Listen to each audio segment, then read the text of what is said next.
Laurent, j'imagine sans doute une envie de finir cette belle année 2024 en beauté de votre côté avec ce gros match. Pareil.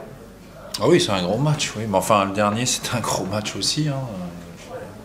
Des fois, on oublie d'où viennent nos adversaires. C'est quand même... en ce mois de décembre, Clermont et Metz, c'est quand même deux équipes qui descendent de Ligue 1. Donc, on est évidemment heureux d'avoir battu Clermont. On connaît le challenge contre Metz, qui est au moins aussi compliqué que celui qui se présentait avant de jouer Clermont le week-end dernier. Donc voilà, on se prépare, on cherche comment dire, sur le terrain et en dehors à se préparer au mieux, parce qu'on sait que nous, on est obligé d'être à 110-120% sur les matchs pour pouvoir avoir une chance contre ces équipes-là.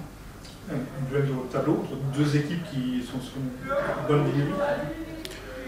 Metz, oui, qui est invaincu depuis quelques temps maintenant. Je crois que l'autre jour sur le Metz Dunkerque, c'était deux équipes qui étaient invaincues en novembre, si j'en crois vos confrères.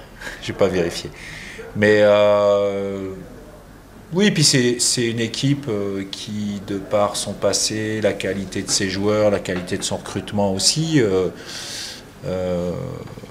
devrait être, on va dire, dans les équipes qui vont se battre pour remonter. Enfin, je veux dire, pour moi, c'est du calibre de Lorient ou du PFC aujourd'hui dans ce championnat. Donc, bon, ils sont, grâce à leur victoire contre Dunkerque, ils sont repassés devant nous.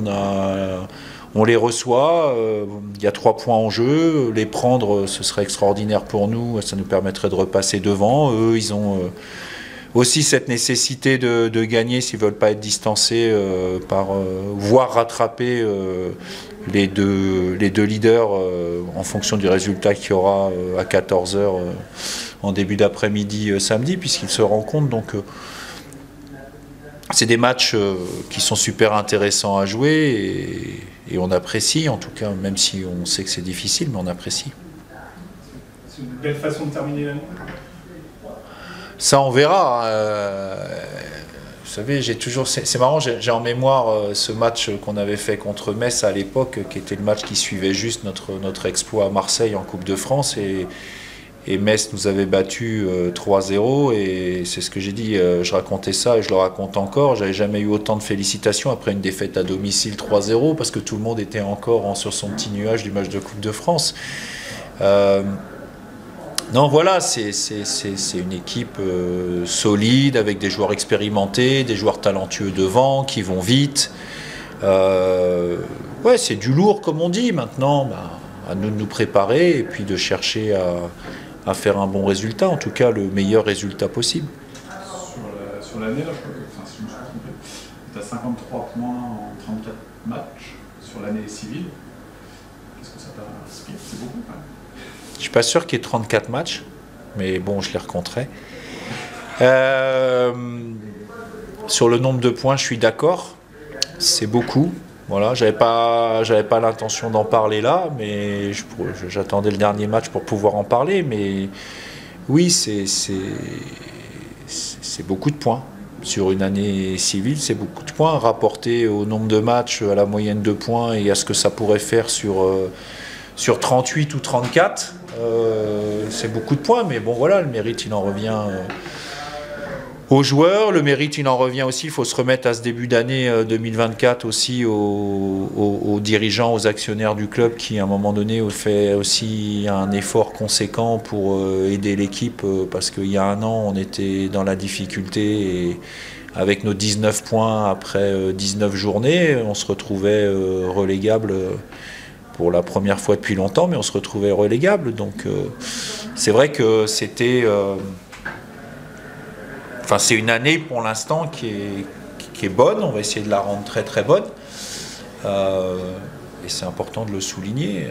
Mais bon, j'aime pas trop faire de bilan. Il y a quand même ce match-là, 3 points en jeu. Et comme toute équipe, on a envie de prendre les 3 points, surtout à domicile. Tu aurais préféré faire ça sur un seul championnat que sur un cheval sur deux? Faut être clair, si on avait fait... Oui et non. Non, parce que ça me semble pas être raisonnable. faut être clair, c'est une moyenne de points et un nombre de points qui quasiment vous assurerait de monter en Ligue 1. Aujourd'hui, je ne prétends pas avoir, on va dire, les armes pour pouvoir lutter pour ça.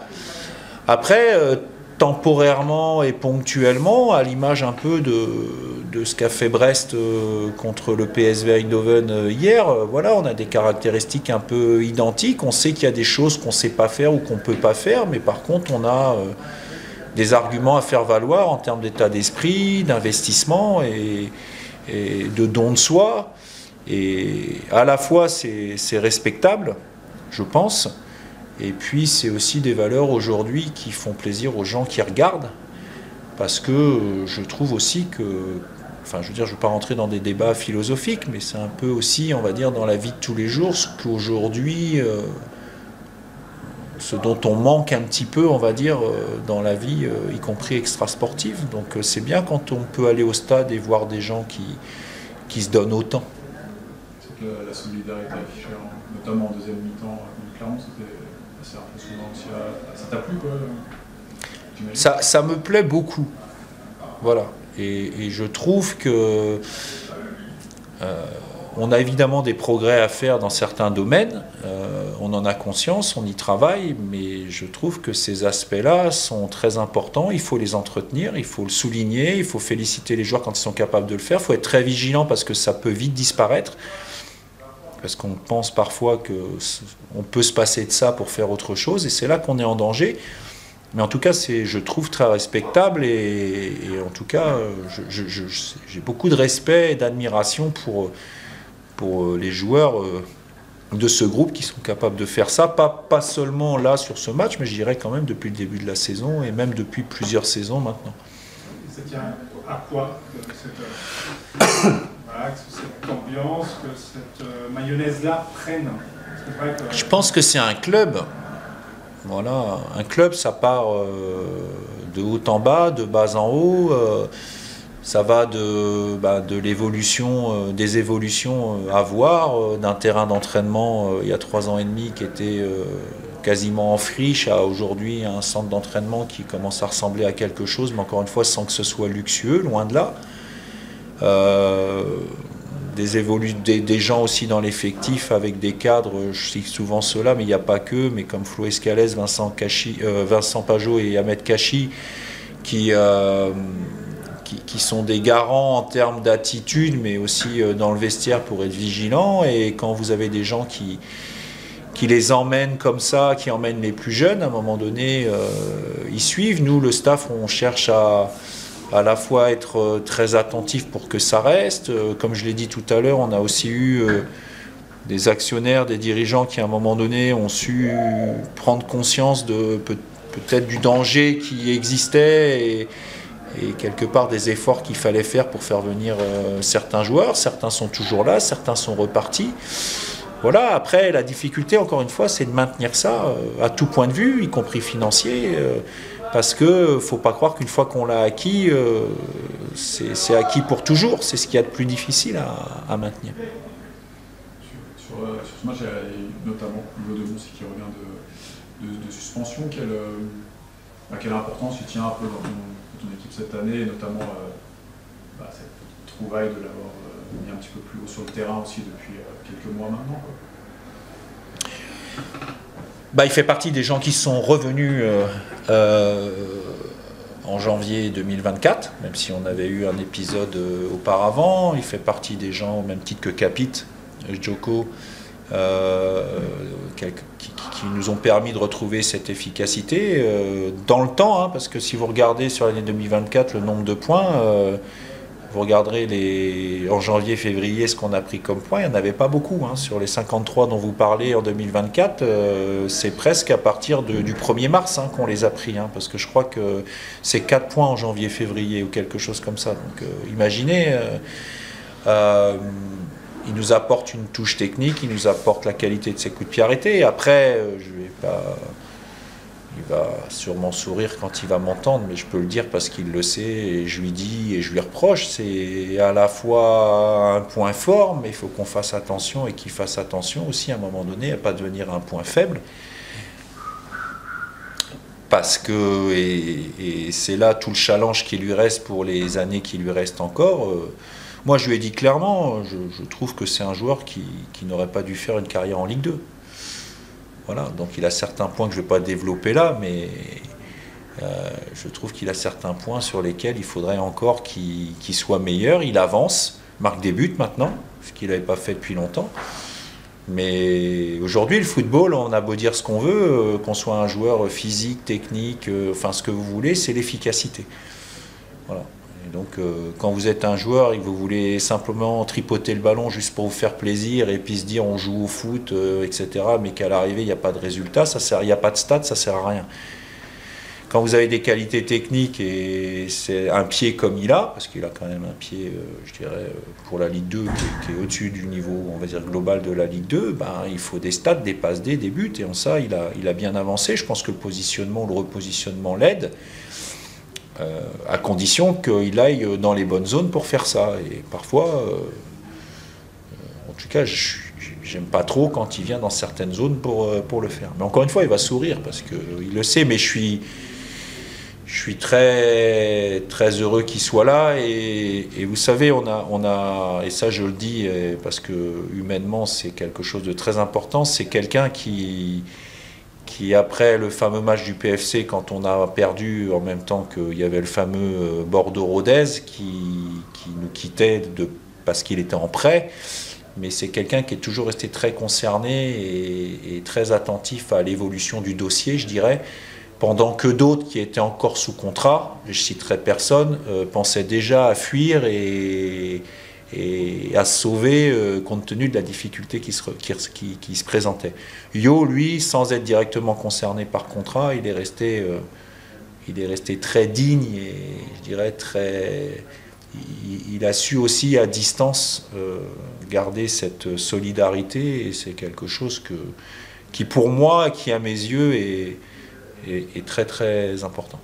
Voilà. C'est aussi une des raisons pour lesquelles, parce que je ne suis pas un fan des retours, pour être tout à fait honnête, et c'est aussi une des raisons pour lesquelles pour lui j'ai dit oui sans hésiter. C'est des fois un peu trop joueur, quoi, on va dire. Je ne vais pas rentrer dans les détails, mais vous êtes des spécialistes aussi, donc vous saurez analyser. Oui, mais c'est un peu ça. Jouer, c'est bien, mais jouer où ? Venir jouer à 30 mètres de ses buts, c'est bien. Mais jouer à 30 mètres du but adverse, c'est déjà plus compliqué. Ça fait mal aussi, parce qu'en face, il y a des adversaires qui peuvent mettre des coups. Donc, voilà, mais je trouve qu'il y a encore beaucoup de progrès à faire de ce côté-là, mais il en a fait. Il a déjà avancé de ce côté. Il suffit de regarder ses statistiques hors coup de pied arrêté. Retour sur l'efficacité, alors je peux me tromper, il y a un petit peu d'agacement ou d'énervement vendredi dernier, après quelques ballons loupés ou du capite. Pas de capite, oui, mais il n'y a pas que capite. Je veux dire, je pense que sur ce match-là, le deuxième but aurait dû arriver plus tôt. J'oublie pas qu'il y a eu des situations aussi compliquées pour nous, mais en tout cas, je parle pour nous, offensivement. Je pense que le deuxième but aurait dû arriver beaucoup plus tôt. Alors quand c'est le gardien qui fait des arrêts comme sur la frappe de Bermond ou même la tête de Bermond au deuxième poteau, je dis rien. Quand c'est des situations de 2 contre 1, 3 contre 2 et que ça se finit même pas par une frappe au 16-50 parce qu'on a encore à se faire des passes, c'est un peu plus problématique parce que derrière il faut défendre. Mais on y travaille. Sinon, sur Clermont, tu avais, pour l'absence de Yo, mais pour la première fois, tu avais vraiment mis deux. Voilà, le système d'animation, c'est un peu la même chose, mais vraiment 2 profils de purs attaquants. Qu'est-ce qui t'avait amené à ce choix-là ? Bah, je l'ai fait parce que il me semblait pas avoir à ce moment-là, on va dire, l'équivalent pour différentes raisons de ce que peut faire Yo de Moncy quand il joue là. Je trouvais que sur 2 matchs, c'était dommage, compte tenu de l'état de forme en ce moment, des progrès qu'il fait, de se passer Trévis sur une durée un peu plus importante, parce que si je commençais avec Trévis sur le banc, ça le faisait jouer 20-25 minutes contre Clermont, suspendu contre Metz. Je veux dire, alors peut-être j'aurais pas fait ce choix-là s'il n'avait pas été suspendu contre Metz, je vais être clair avec vous, mais je trouvais que c'était important à un moment donné de pouvoir avoir Trévis aussi un peu plus longtemps sur les 2 matchs, sur un seul, mais à l'arrivée sur les 2 matchs, parce qu'il a été suspendu le deuxième. Donc, encore une fois, des fois, les choix ils sont dictés pas que par, de manière basique, les performances, les stats. Non, il y a l'entraînement, il y a des choses comme ça qui comptent. Et puis c'était le moyen aussi il nous montre des choses parce qu'on essaye à l'entraînement pas depuis avant-hier, depuis quelques temps, et il montrait quand même une volonté de jouer tous les deux ensemble, parfois un peu trop, qui méritait, voilà. Donc j'ai vu, je ne veux pas vous dire que j'étais emballé partout, mais j'ai vu des choses quand même intéressantes entre les deux. Clairement, ils ont gagné, ils ont raté un jour de congé. Est-ce qu'il y a quelque chose à gagner en cas de victoire contre Metz? C'est bien que vous me posiez la question, parce que la Ligue, alors je ne vais pas faire de commentaires, parce que voilà, mais la Ligue nous a imposé 6 jours consécutifs de repos. Alors, ils sont bien sympas. Et je comprends, et c'est bien en cette période, on va dire, je dirais, controversée sur le rythme imposé aux joueurs, et le combat mené est justifié. Bon, entre un joueur sélectionné en équipe de France qui joue la Champions League et un joueur de Ligue 2, quand même, il faudrait quand même s'apercevoir que c'est pas tout à fait le même rythme. Et imposer 6 jours consécutifs entre vous êtes qualifié en Coupe de France et vous jouez le 20, le 21 ou le 22 et être éliminé de la Coupe de France, et du coup vous terminez le 13 ou le 14, il y a quand même un souci. D'autant que la journée du 3 janvier, elle n'a pas été repoussée, elle. Je ne sais pas si vous avez remarqué. Voilà, donc pour moi c'est de l'incohérence. On va s'adapter, de toute manière on n'a pas le choix, c'est toujours à nous de nous adapter. Voilà, j'aurais préféré un tout petit peu plus de cohérence par rapport à ça. Imposer 6 jours, c'est bien, mais à ce moment-là, il aurait fallu décaler la journée. J'ai aucune idée de ce que ça aurait impliqué en termes de calendrier, pour être tout à fait honnête. Mais nous sortir les 6 jours obligatoires, là, encore une fois, sur le fond, je comprends. Mais sans adapter la totalité. Et juste pour terminer, je répète que le surentraînement ou le sous-entraînement, les deux sont tout aussi dangereux pour des raisons différentes. Voilà. Donc imposer 6 jours, moi je me plains presque pas, c'est pas le sentiment que je suis en train de donner, mais je me plains presque pas parce que finalement mon match de Coupe de France il est le vendredi soir. Mais les équipes de Ligue 2 qui vont jouer le dimanche, si on leur impose ces 6 jours, ils sont pratiquement obligés de reprendre le lundi en ayant un match le vendredi et en ayant coupé une semaine. C'est complètement incohérent en termes de rythme d'entraînement. Voilà. Et en plus, la deuxième chose, je trouve que c'est quelque part irrespectueux, entre guillemets, par rapport à la Coupe de France. Je trouve que le calendrier, de toute manière, de cette année, il a été fait pour moi complètement à l'envers par rapport à ce que peut représenter, ce que doit rester et représenter la Coupe de France quand même en termes d'intérêt pour les différents clubs. Voilà. Je peux tenter de mettre 11 mecs qui ne jouent pas à Ajaccio contre Gaulle. Oui, j'ai pas le droit parce que oui, non, je dois en mettre. Ouais. Non, mais je veux dire, par exemple, on va jouer à Ajaccio. Et Ajaccio, ils y sont pour rien. Mais Ajaccio, ils ont été sortis au premier tour. Donc Ajaccio, ils ont 6 jours à partir du 13. Et nous, c'est 6 jours à partir du 20. Je me plains pas, il y en a qui jouent le 22. Mais si on dit 6 jours et puis qu'on repousse la première journée au 10 janvier, rien à dire. Non. On met 6 jours. Bon, on a tous compris pourquoi. Mais par contre, la journée, on ne la change pas. Alors je suppose qu'il y a des contraintes de la télé aussi, donc ça c'est... Bon bref, je referme la parenthèse, c'est pas très grave, on va s'adapter, on a l'habitude. Pour reprise le 27. Le 28. Le 28 ouais. Oui, parce qu'il y a des jours ouvrés et des jours ouvrés. Enfin, c'est vrai. Ah bah oui, ah oui. Ah bah oui. C'est pas 6 jours. Donc, ouais. Non, mais je précise, il faut voir quand même l'assemblée qui sourit quand même, parce qu'après, moi, ils vont dire ouais, Guyot, il se plaint, mais là, pareil, hein, il sourit pareil, hein, comme moi, je me retiens, mais bon, bref, sans commentaire. Je referme la parenthèse. Donc, il n'y a rien à gagner, même si, à la limite. C'est ce que je dis parfois, les joueurs, ils disent, l'autre jour je parlais à un joueur qui était blessé, et il me dit ouais, c'est dur hein, la reprise. Je dis oui, si on s'entraîne tous les jours, c'est qu'il y a une raison, hein, parfois 2 fois par jour. Sinon on se donnerait rendez-vous veille de match juste pour faire un petit apéro, puis s'entraîner, et puis on irait faire notre match. Je veux dire, il y a... Donc, bref. Juste qu'on a eu un petit mot sur Thibaut, sur l'évolution, Thibaut Delphis. Encore? Waouh! Ouais, je sais, mais... C'est toutes les conférences de presse, moi, Thibaut. Là, on n'a pas le même agenda. Non, mais je vais répéter ce que j'ai dit il y a 15 jours. Thibaut, aujourd'hui, c'est quelqu'un... Si je dois le résumer, c'est quelqu'un de fiable. Voilà. Alors, encore une fois, il y a des choses qu'il sait faire, il y en a d'autres qu'il ne sait pas bien faire, sur lesquelles il doit progresser, mais un peu comme tout le monde. Mais Thibaut, il a gagné ses galons, son temps de jeu, à travers sa fiabilité. Voilà, c'est important chez un joueur, c'est d'avoir cette fiabilité. Alors des fois, vous avez de la fiabilité technique, on parlait du haut de Moncy tout à l'heure, vous avez chez Kachi Pajot à la fois de la fiabilité physique, technique, d'expérience. Voilà. Thibaut, il est fiable.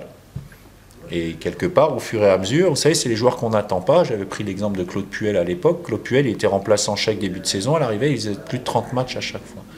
C'est tout le mal que je lui souhaite.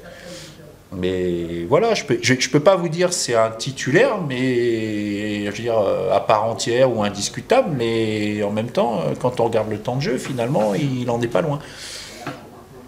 Voilà.